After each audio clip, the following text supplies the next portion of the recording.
chers auditeurs de l'émission Yaga Trouvake. Bonjour, bonsoir selon où vous êtes. Voilà, nous sommes vraiment très très contents. Nous savons que c'est le moment où vous attendez notre émission. Et comme je vous l'avais déjà signalé dernièrement, nous nous sommes promis de donner la version française du témoignage de notre ami Jean-Pierre Kondo. Vous venez de passer quelques mois avec son témoignage en Kirundi, mais nous avons pensé qu'il y a des francophones de tous âges, des jeunes, des enfants, même des enfants qui écoutent, des jeunes et ainsi que même les parents qui ont besoin vraiment d'apprendre de son témoignage, un témoignage vivant. Et voilà, ce soir, il est disponible pour nous témoigner une partie. Et comme vous le savez, Jean-Pierre, c'est quelqu'un vraiment, je dirais, qui a une mission spéciale. Parce que lui, c'est quelqu'un qui ose parler. Il y a vraiment des gens qui ont des témoignages qui pourraient aider, mais qui préfèrent les garder. Mais Jean-Pierre a pris la décision de donner son témoignage. Alors, vous savez que je ne suis pas physiquement avec lui. Oui, nous sommes tous au Canada, mais lui, il est à Vancouver et moi, je suis à Ottawa. Et nous avons déjà une différence de 4 heures, je crois. Alors, vous comprenez qu'il y a une grande distance entre nous. S'il y a quelques parasites au niveau de la voix, vous allez nous excuser. Mais comme il est technicien, je pense qu'il a tout fait pour que le témoignage vraiment soit suffisamment limpide. Alors, Jean-Pierre, c'est vous, c'est la soirée. C'est nous, il fait déjà nuit. Nous sommes à 22 heures. Et je pense que toi-même, je pourrais te dire bonsoir. Oui, bonsoir, Madame Glorieuse, et à tous ceux qui nous écoutent. Bonsoir. Dépendamment du temps que vous avez, peut-être bonjour. Oui, c'est ça. Oui, c'est ça. Pour les auditeurs, c'est bonjour ou bonsoir, selon où ils sont. Hein? Oui, alors, tu vas bien, Jean-Pierre? Oui, ça va très bien, ça va. Oui, tu vas bien, toi, ta famille? Tu vas bien? Ma famille et mon équipe va bien. Je dis souvent une équipe de 4. Nous nous portons bien. Oh, d'accord. Merci beaucoup. D'accord. Comme on est burundais, on aime dire que nous aimons dire « Oh, c'est la paix », alors que des fois, il y a des choses qui ne marchent pas bien. Mais d'une manière générale, ça va. Oui, d'une manière générale, ça va. C'est des activités de chaque jour. Et puis, oui. On s'y met et puis on continue. C'est ça. On continue. Oui. Merci beaucoup. Alors, sans tarder, les gens sont impatients de se connaître, Jean-Pierre. Peut-être qu'ils ont eu des échos dans certains Jean-Pierre qui a donné un témoignage vraiment très émouvant pour beaucoup. Alors, comme aujourd'hui, on veut vraiment donner cette version française. En un peu de mots, en résumé, qui est Jean-Pierre Kondo? Bon, Jean-Pierre, je suis burundais, né au Burundi, et je suis papa de 2 enfants, une jeune fille de 17 ans et un garçon de 13 ans. Et j'ai une seule femme que j'aime bien. Et je travaille ici à Vancouver, ça fait 18 ans que je suis au Canada.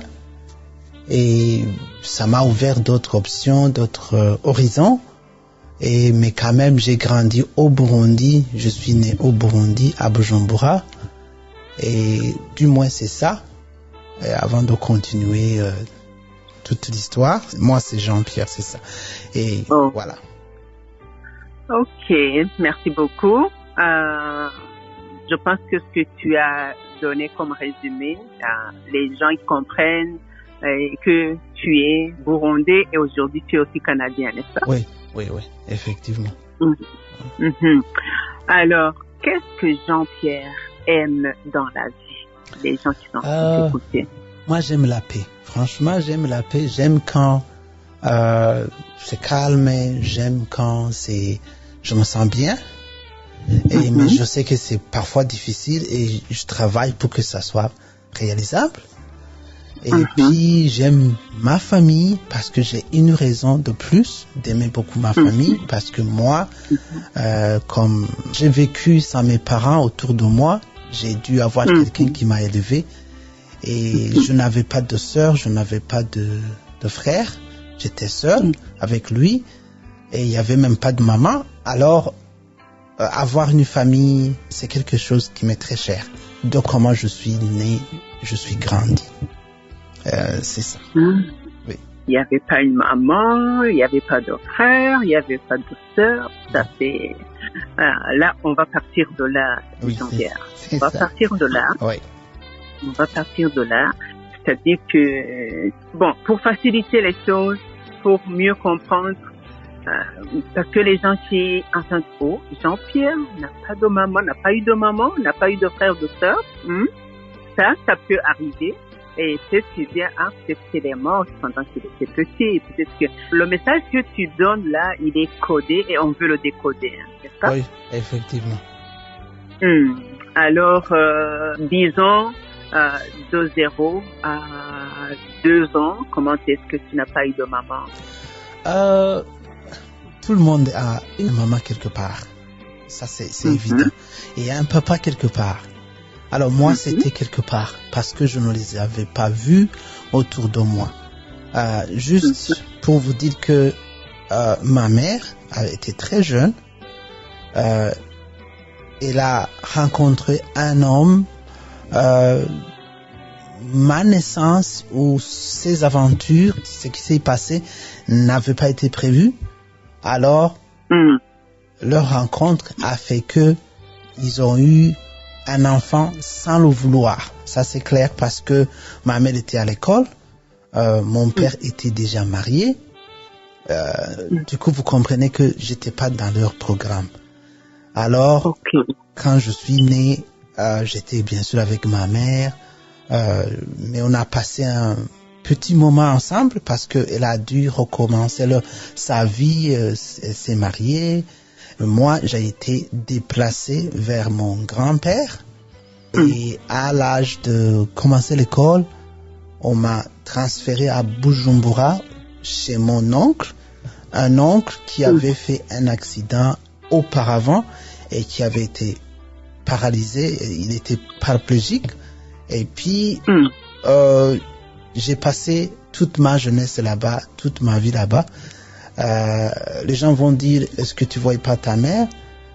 Nous habitions dans un camp militaire et l'accès à cette place, à cette institution n'était pas donné aisément comme ça.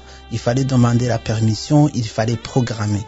Et en plus, ma mère, elle travaillait et puis aussi, elle avait une famille.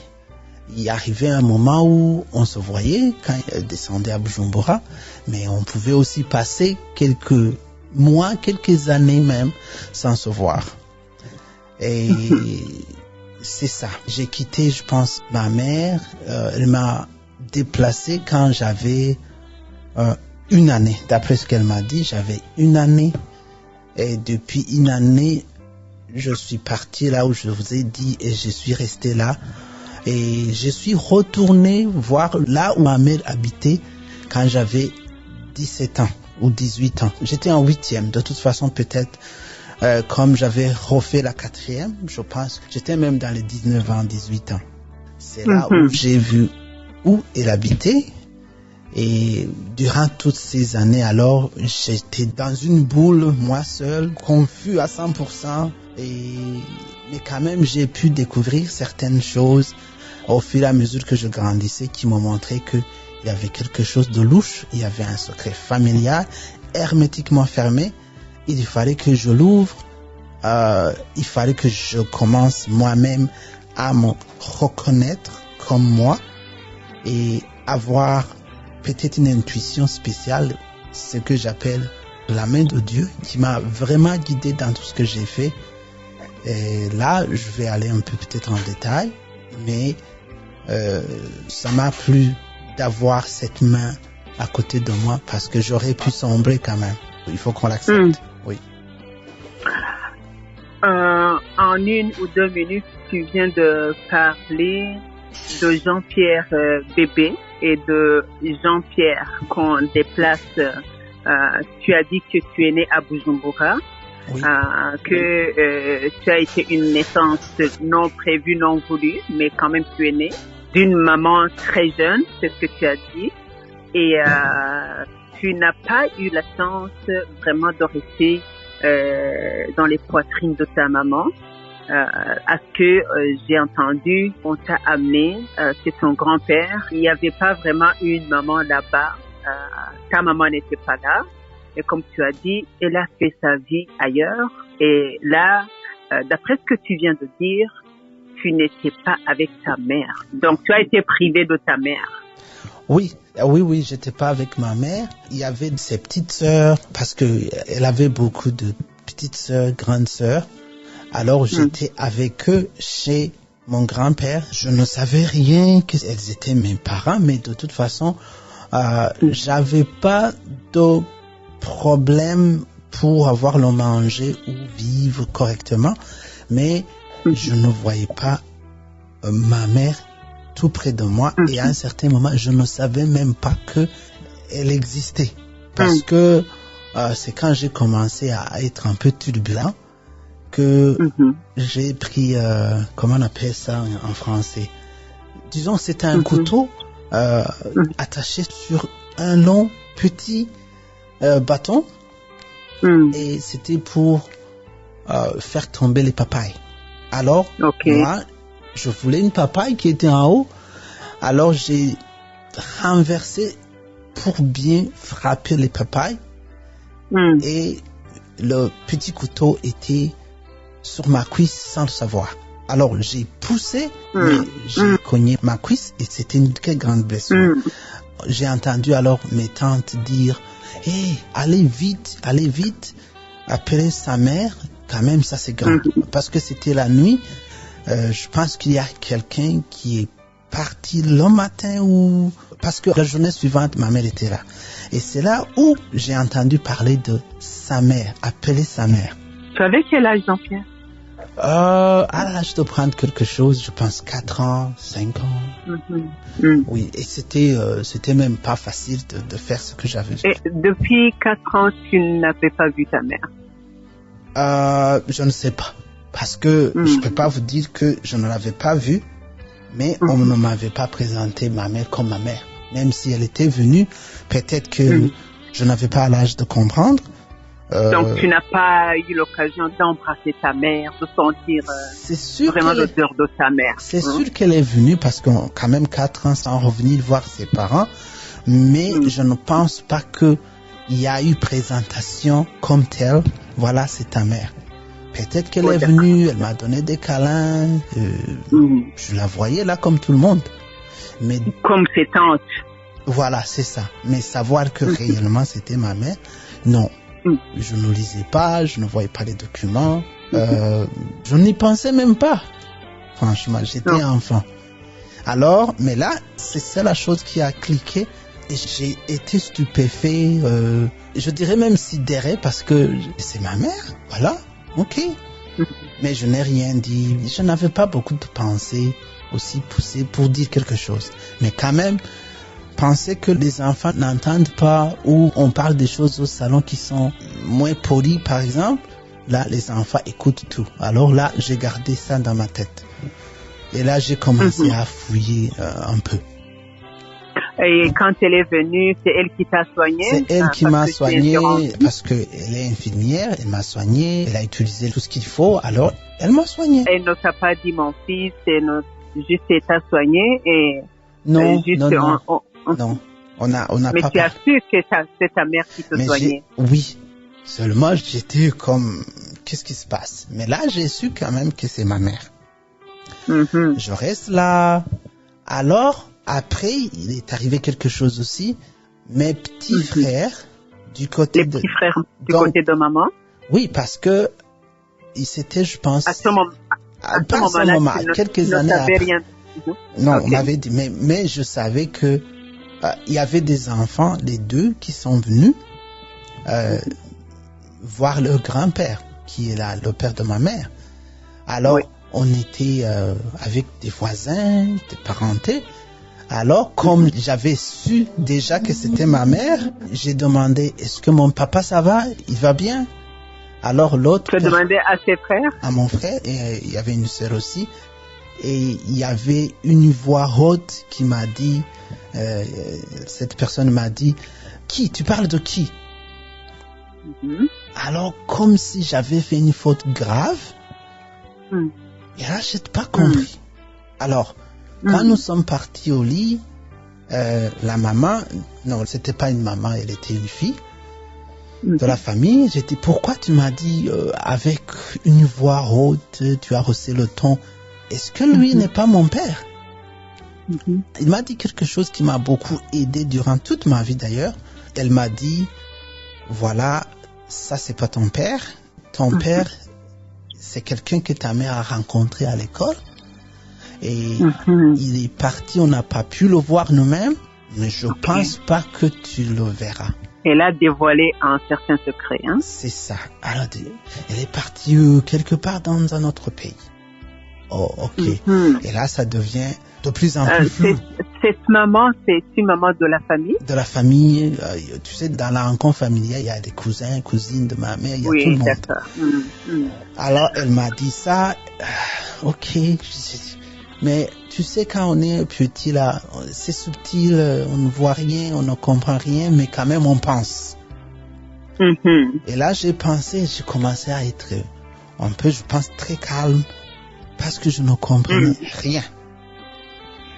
Alors, mais je repars, la vie normale, je repars dans toutes mes activités d'enfant, mais je descendais à Bujumbura chez mon oncle, quelquefois pour y passer 2 jours. Et moi, là, je pense qu'on m'entraînait à s'habituer à ce nouveau environnement que je vais côtoyer bientôt. Alors, c'est là où quand il fallait commencer l'école, on m'a dit que tu iras à l'école à Bujumbura. Et là, j'ai dit, ok, c'est bien. Et tu vas habiter chez tonton Bonaventure, ça sera bien. Ok. On est parti à Bujumbura. Et là, j'ai commencé l'école. Oh, d'accord. Je pense qu'on va bientôt terminer avec la première partie. Bon, dans la première partie, on aura compris que Jean-Pierre a grandi chez son grand-père. Oui. Et involontairement, parce que si tu avais le choix, tu aurais aimé rester avec ta maman biologique. Oui. Et chez ton grand-père, je ne t'ai pas demandé comment est-ce qu'il était. Est-ce qu'il était sévère ou il était vraiment, tu voyais un papa en lui, hein? Est-ce que il essayait d'être sévère pour te donner une bonne éducation, un bon départ, hein? Là, peut-être on va essayer d'en parler la semaine prochaine. Et mais en dernier mot, ce demi-frère et la demi-sœur, est-ce qu'ils t'ont montré qu'ils t'aimaient? Non, ils pensaient que j'étais leur cousin parce qu'ils n'étaient pas au courant. Ils ignoraient de la vérité. C'était même la première fois que ces frères me voyaient. Oh, d'accord. Donc, ils ignoraient que leur maman avait eu un enfant avant, peut-être? Oui, c'est ça. Mais j'ai demandé, est-ce que papa va bien? Alors, c'est comme si on a dit, bouche bée, tout de suite. Ah, ok, d'accord. C'est ça. D'accord. Tu as demandé à ton frère et ta sœur? Oui, mais je ne sais pas ils n'ont pas compris ce que, mais c'est normal que je demande que le papa va bien. Alors, ils vont dire, oh, c'est normal. C'est ça. Oh, d'accord. Jean-Pierre, avant qu'on dise au revoir à ceux qui nous écoutent, avant juste d'être transféré à Bujumbura chez ton oncle,